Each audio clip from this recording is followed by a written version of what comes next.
Thanksgiving is supposed to be a time of warmth, gratitude, and family gatherings. But what if the person carving the turkey has something far more sinister in mind? In a quiet suburban town, nestled between miles of untouched forest, a man named Daniel Harper eagerly anticipates the holiday. He has no reason to suspect anything is wrong. His wife, Evelyn, has been acting a little off lately, but he chalks it up to holiday stress. The cooking, the cleaning, the endless list of preparations. She always took Thanksgiving seriously, almost too seriously. This year, however, something feels different. There's an eerie calm in the house, a kind of silence that isn't peaceful but watchful. The way Evelyn moves through the kitchen, the way she sharpens the carving knife with slow, deliberate strokes, it sends a strange chill through Daniel's spine. He tells himself it's nothing. After all, she's always been a perfectionist when it comes to the Thanksgiving meal. But when he notices a locked freezer in the garage, one he's never seen before, his unease deepens. He isn't a man prone to paranoia, but something about the way Evelyn quickly changes the subject.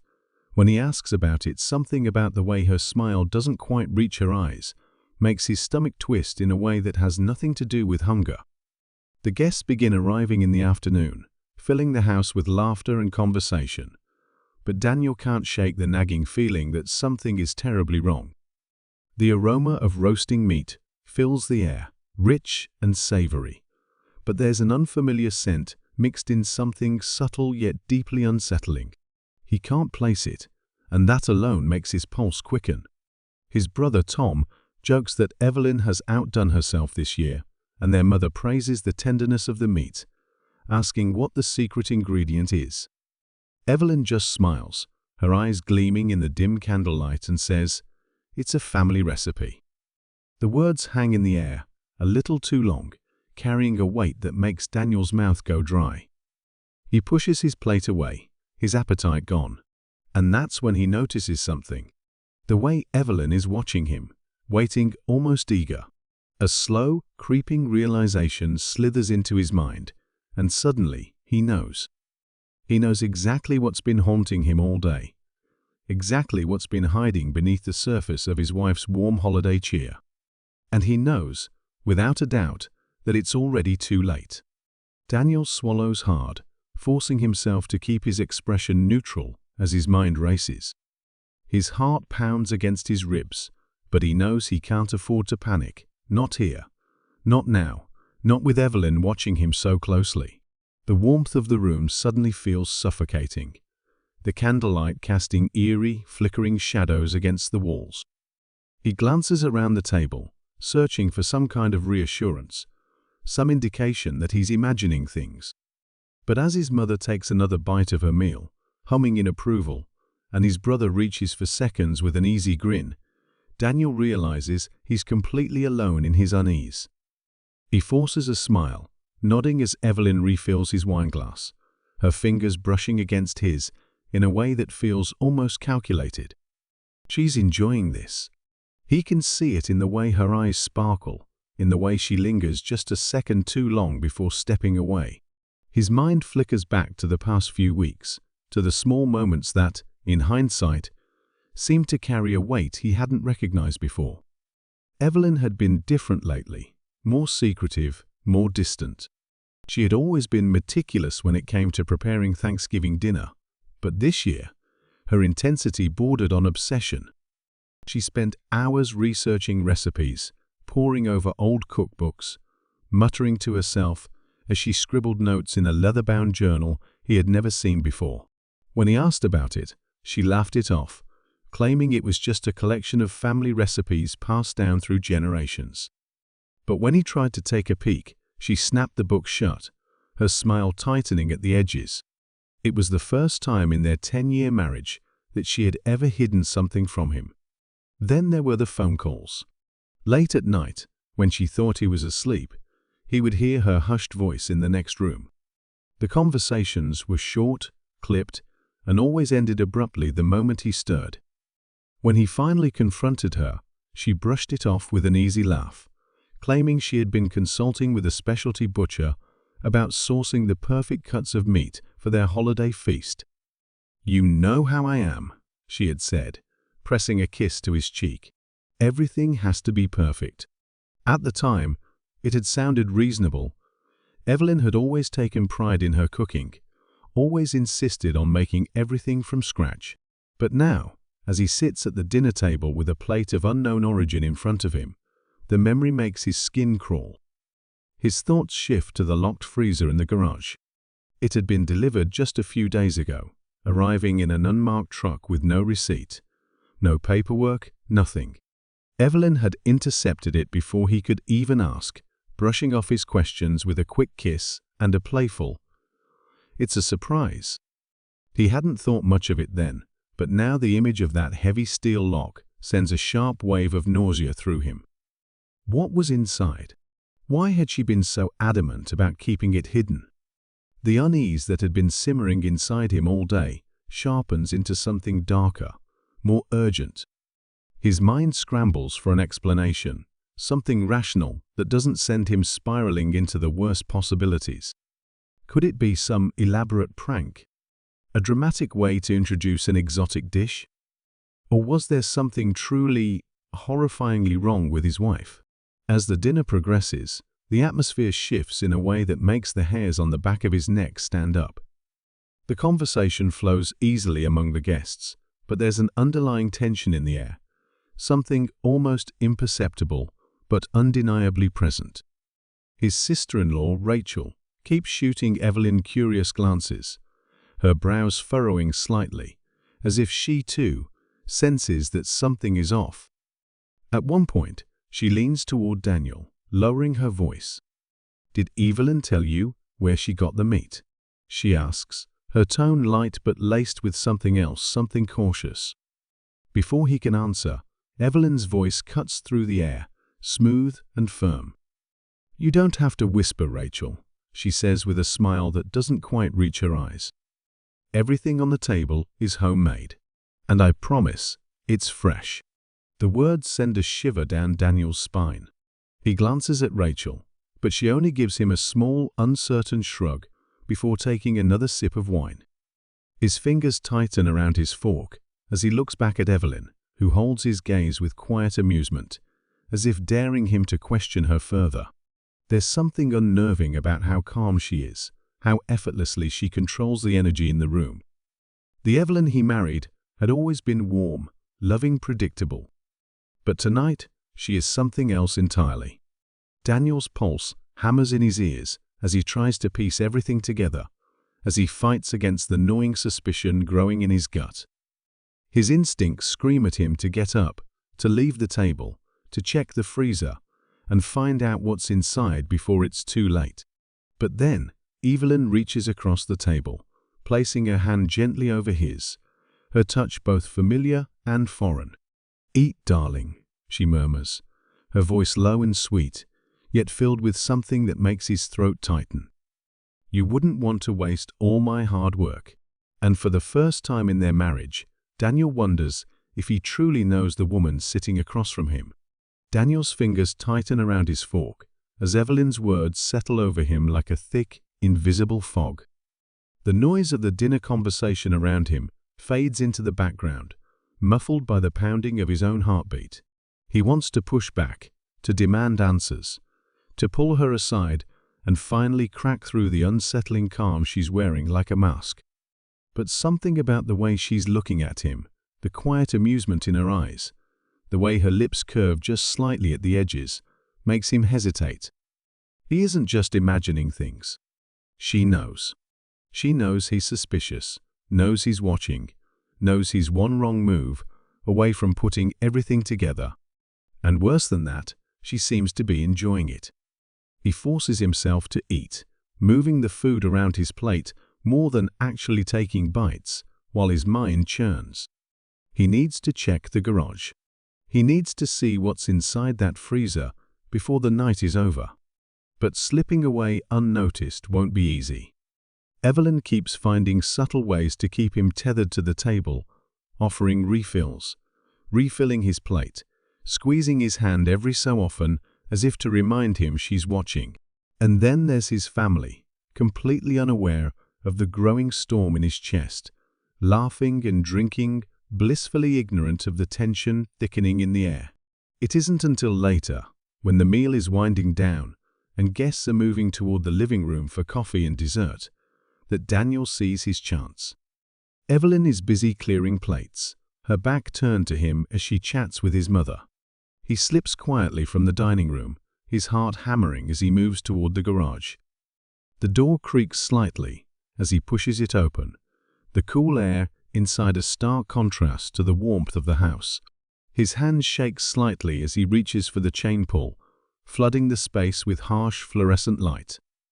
And there it is, the freezer. The same heavy-duty lock still in place, taunting him, daring him to try. Just as he's about to reach for it, a voice startles him. "What are you doing?" He whirls around, his pulse spiking. Rachel stands in the doorway, arms crossed, her eyes narrowed. Too late. His grip tightens. His stomach twists. He doesn't realize Rachel has stood up until she appears beside him, placing a gentle hand on his shoulder as she leans in, smiling as if whispering some light-hearted joke. "We need to talk," she murmurs under her breath. "Now?" Daniel nods, setting his glass down as he rises from the couch, following Rachel toward the hallway. But just as they step out of sight of the others, his mother calls after him, "Oh, Daniel, sweetheart." Her voice is warm, oblivious to the tension knotting his entire body. "I almost forgot I ran into Olivia a few days ago. She said she was trying to get in touch with you. Have you heard from her?" Daniel stops cold. Olivia. The name hits him like a slap, sending his thoughts spiraling in an entirely new direction. He hasn't spoken to Olivia in years. Not since No, that's not possible. His mind is already jumping ahead, trying to piece together a connection where there shouldn't be one. He turns back toward his mother, forcing his voice to stay steady. "Olivia?" he asks, feigning confusion. "What did she say?" His mother shrugs, already distracted by another conversation. "Just that she was trying to reach you.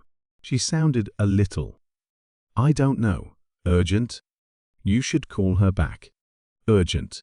Daniel feels his stomach churn. He hasn't thought about Olivia in so long, hasn't had a reason to. But now, standing in the dimly lit hallway, with a warning text, burning a hole in his phone and a freezer full of secrets, waiting just out of reach, he can't shake the feeling that this isn't a coincidence. He doesn't even have Olivia's number anymore.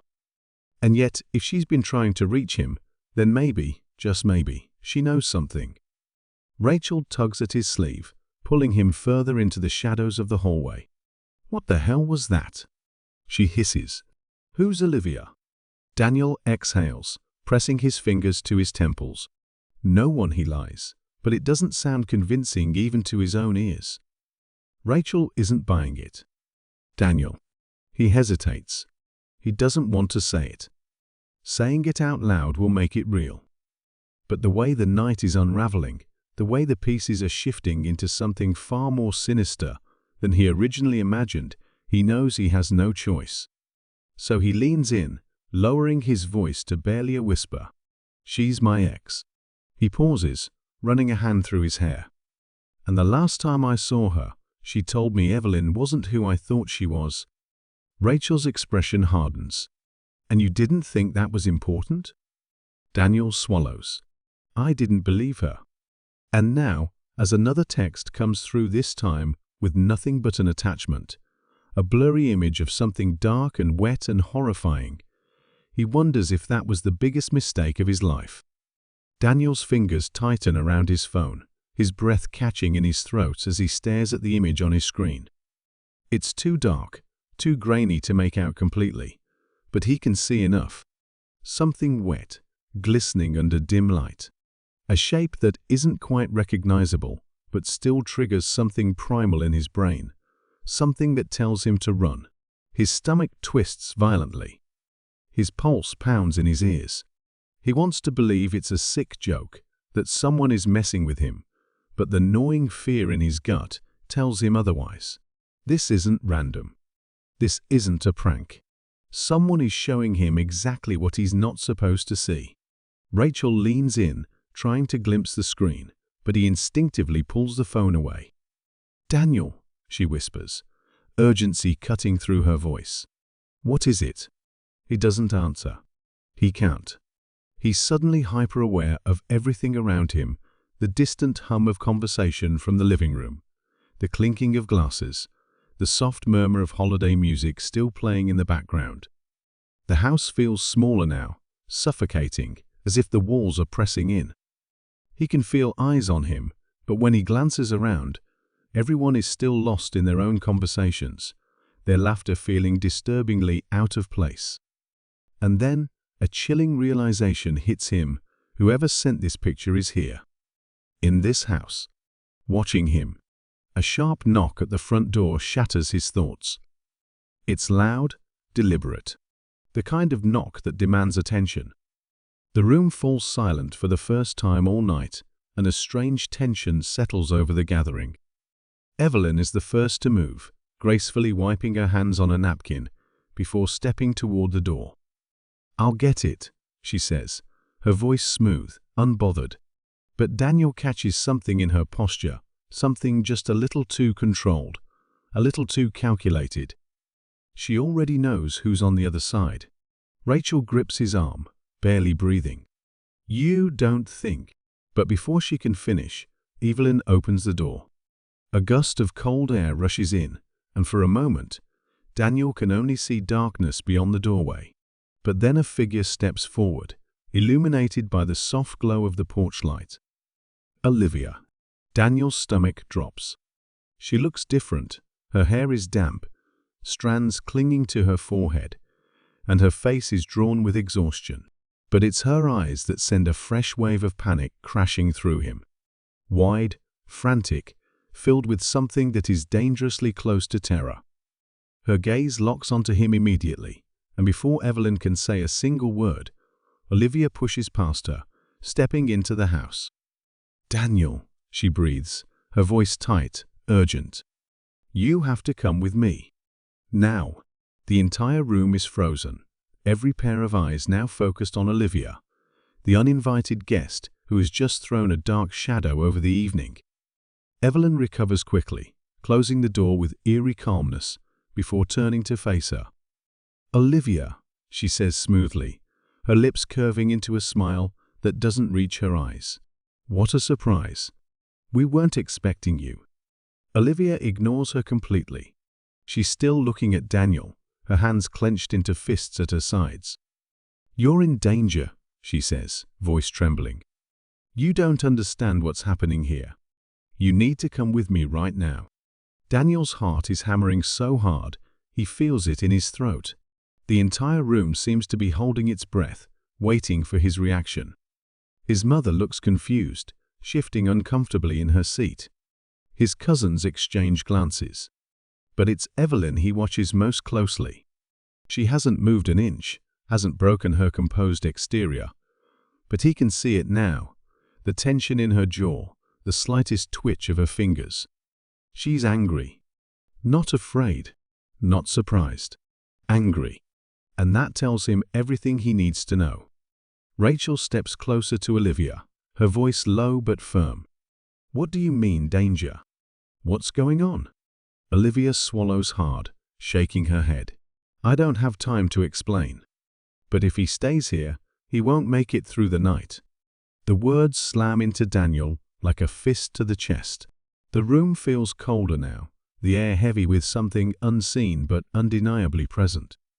He wants to demand answers, wants to make her tell him everything right now, but something in Olivia's expression stops him. She looks desperate and terrified. But then Evelyn speaks, her voice smooth as silk. "Olivia," she says, taking a step forward. "You're scaring everyone. I think you should leave." It's not a request. It's a warning. Daniel sees the way Olivia stiffens, how she almost takes a step back. But she holds her ground, her eyes flicking between him and Rachel, silently pleading. And that's when he realizes something even worse. Olivia is afraid of Evelyn. Not just wary, not just suspicious, afraid. Before he can open his mouth, Olivia reaches into her coat pocket, pulling out something small and cold. She presses it into his palm so fast that no one else sees. "Don't let her stop you," she whispers, barely audible. "Look inside." Then she turns and walks toward the door. Evelyn doesn't move to stop her. She doesn't have to. The damage is already done. Daniel glances down at his hand, fingers tightening around the object. His breath catches in his throat. A key.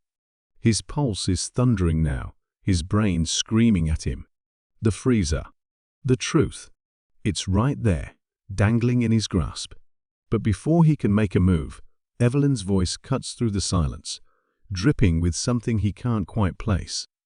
"Daniel," she says softly, stepping toward him with slow, deliberate movements. "Come help me with dessert." It's a simple request. Casual. Normal. But when he looks up, her smile is gone, and her eyes are daring him to say no. Daniel's hand tightens around the key, his mind spinning as Evelyn's words settle over him like a veil of silk, concealing something far more dangerous beneath. "Come help me with dessert." A simple request, innocent on the surface, but he can hear the warning buried within. She knows. Somehow, she knows. About Olivia, about the texts, about the key burning in his palm. She's daring him to make a move, to tip his hand too soon. And yet, he can't shake the feeling that he's already too deep, that whatever game she's playing, he's been a part of it far longer than he ever realized.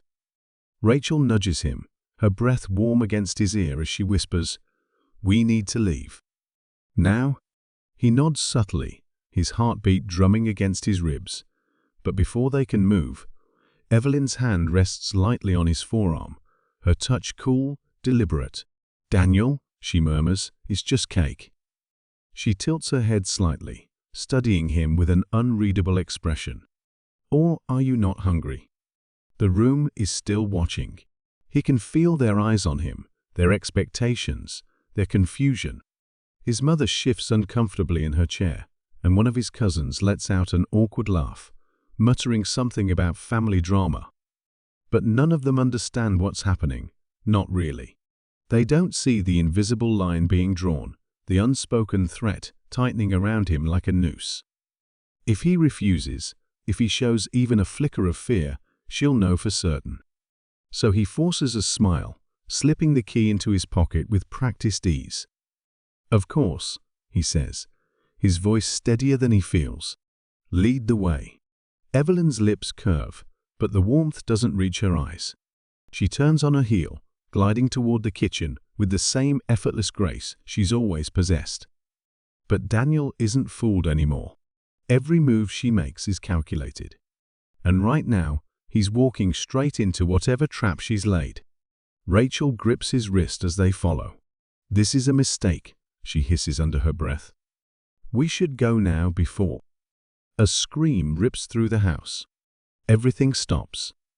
The sound is sharp, raw, cutting through the air like a blade. Every conversation, every hushed whisper, every clink of glass goes silent in an instant. Then another scream, this one choked, gurgled, followed by the unmistakable sound of something heavy crashing to the floor. Panic erupts in the living room, guests scrambling to their feet, eyes darting wildly in search of the source. Daniel's blood turns ice cold as he shoves past Rachel, sprinting toward the noise. His mother is calling his name, but he barely hears her. The hallway feels longer now, stretching endlessly as he reaches the back of the house, his stomach twisting in dread. And then he sees it. The garage door stands wide open. A figure is slumped against the threshold, half inside, half out. Blood pools beneath their body, stark against the concrete. Daniel stumbles back, his breath stalling in his throat. His vision tunnels. It's Olivia. Her chest rises and falls in shallow, shuddering breaths, her face twisted in pain. One hand clutches at her side, fingers slick with dark crimson. She tries to speak, but the words dissolve into a wet, gurgling cough. Rachel skids to a stop beside him, gasping, hands flying to her mouth. "Oh my God, Olivia." She drops to her knees, pressing her hands against the wound, trying to stop the bleeding. "Who did this?" she cries, her voice cracking. "Who?" Then Olivia's eyes snap to Daniel. She grips his wrist with a strength that shouldn't be possible. Her blood smears against his skin, warm, sticky, real. And when she finally manages to speak, her voice is hoarse, broken but unmistakably clear. "You shouldn't be here." Daniel's pulse pounds in his skull. He tries to speak, to ask her what she means, but her grip weakens, her body slumping further against the floor. Footsteps thunder behind them, voices rising in panic. Someone is yelling to call 911. Someone else is crying. But Daniel is frozen, unable to move, unable to look away. Then, over the chaos, Evelyn's voice cuts through like a knife. "What happened?" She stands at the end of the hallway, eyes wide, lips parted in perfect shock. Her gaze flits over Olivia's body, over the blood, over Daniel's trembling hands. And then, for just a fraction of a second, he sees it so brief, so fleeting, that he almost thinks he imagined it. The slightest curl of her lips. She's smiling. Realization slams into him, cold and suffocating. He's been looking at this all wrong. The texts, the freezer, the warnings. He thought Evelyn was hiding something sinister. And she is. But this isn't about a secret buried in the garage. This isn't just about her. This is about him. And he has no idea why. Daniel feels like the walls are closing in, the weight of the moment crushing down on him as he stares at Olivia's fading form, her warning echoing inside his skull. "You shouldn't be here." His hands are shaking, still warm with her blood, his heart slamming against his ribs so violently he can barely breathe. He knows he should move, should do something, help her, call for an ambulance, anything, but his body refuses to obey. Because across the room, Evelyn is watching him, and that subtle, almost imperceptible smirk lingers on her lips for just a second too long before she wipes it away, replacing it with the perfect mask of concern. Rachel is frantically pressing her scarf against Olivia's wound, her hands stained red, her voice high-pitched with panic as she pleads for someone to call for help.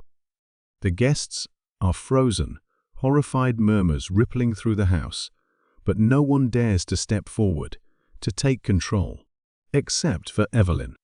Of course, she kneels beside Olivia, her movements gentle, precise, like a well-rehearsed act. "Shh," she soothes, her voice dripping with warmth. "Help is on the way, sweetheart. Just hold on." Daniel sees it then, the flicker of something in Olivia's eyes. Fear. Not from the wound, not from the blood pooling beneath her. Fear of Evelyn. It's all he needs to shake himself free from the paralysis gripping him.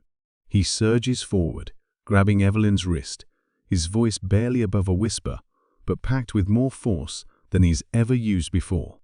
"What did you do?" His skin crawl. Then he feels it.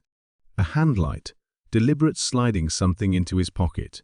His breath stutters.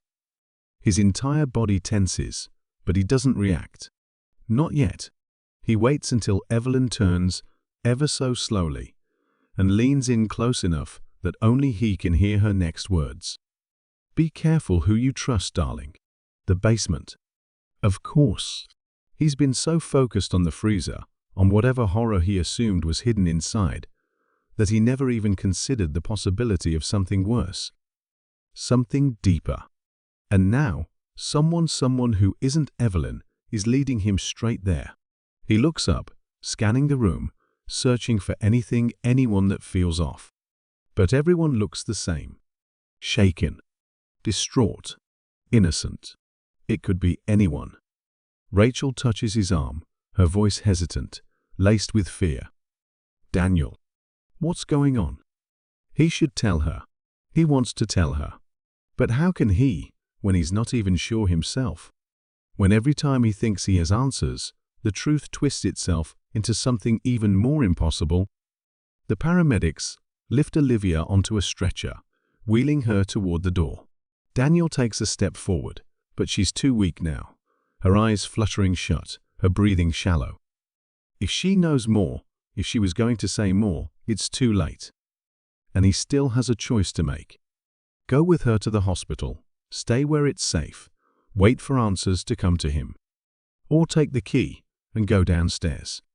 Each step down feels like sinking deeper into something he can't escape. The air grows colder, and the deeper he goes, the clearer the sound becomes a faint, rhythmic hum. Machinery? A generator? No, something else. A freezer? The realization sends a sick wave of nausea rolling through him, but he forces himself to keep moving. Then he reaches the bottom. A single dim bulb flickers above, casting jagged shadows against the stone walls. The basement is bigger than he expected, stretching farther than the foundation of the house should allow. Shelves line the walls, stacked with neatly labeled boxes, but his gaze is drawn to the farthest corner, where a large industrial freezer sits, humming steadily. He swallows hard. The freezer. He was right about it after all. For a moment, he just stands there, his own heartbeat deafening in his ears. He doesn't want to do this. Every part of him is screaming to leave. But then he remembers Olivia, her blood on his hands, her whispered warning. It's not her. And the note. The basement. Someone wanted him to find this. With a deep breath, he steps forward. The freezer handle is cold under his fingers, his grip unsteady as he pulls it open. The heavy door swings outward, revealing nothing. It's empty. Confusion slams into him like a freight train. He stares inside, at the clean, sterile space, the frost clinging to the edges. No bodies. No evidence. No answers. Just a hollow, frozen void. And then, behind him, the door at the top of the stairs creaks open. Daniel whirls around, his pulse skyrocketing. A shadow moves at the threshold, slow, deliberate. His stomach knots as footsteps descend calm, unhurried. And then Evelyn steps into the dim light, her gaze settling on him like she's known all along that he would be here. But she's not alone. Behind her, Rachel. It was all of them. A faint click. A flashlight beams to life, cutting through the suffocating dark. Evelyn holds it steady, the harsh white glow illuminating the figures surrounding him. Rachel. His mother. Two other people he doesn't recognize, their faces cold, detached. They're blocking the stairs, trapping him down here like an animal. His mother steps forward, her expression torn between pity and resolve. Daniel, she says softly, almost pleading. You have to understand. This isn't what you think. His whole body shakes, rage and confusion colliding in a whirlwind. Then what the hell is it? His voice cracks, raw with betrayal. You drugged Olivia. You stabbed her. I saw you. That wasn't supposed to happen, Rachel interrupts. And for the first time, there's something real in her voice. Regret. Guilt. She wasn't supposed to get involved. Daniel stares at her like he doesn't even know who she is anymore. Because he doesn't. Evelyn steps closer, lowering the flashlight just enough to cast shadows over her face. This has been going on long before you ever started asking questions, she says, almost fondly. You were never supposed to know. The walls feel closer now, the air heavier. And then he sees it. Beyond Evelyn, at the very back of the basement, half hidden behind stacks of old crates. A door. Not an ordinary one, thick, reinforced with a rusted iron handle. It shouldn't be there. No blueprint of this house ever showed it. His stomach turns. He knows, instinctively, that whatever is behind it holds the real answer. Evelyn sees the shift in his eyes and smiles. You want to see, don't you? She gestures toward the door like she's offering him a gift. Go ahead, Daniel. Open it. He doesn't move. Every muscle in his body screams not to. But then, Rachel does something he never expected. She reaches into her pocket, pulls out a small brass key, and tosses it toward him. It clatters against the concrete floor, stopping at his feet. Daniel bends down, his fingers trembling as he picks up the key. The others don't stop him. They just watch, silent, expectant. He swallows the bile rising in his throat, moves toward the door, and slides the key into the lock. The mechanism groans as it turns. The door shudders, then swings open, and what's inside? It's worse than anything he ever imagined.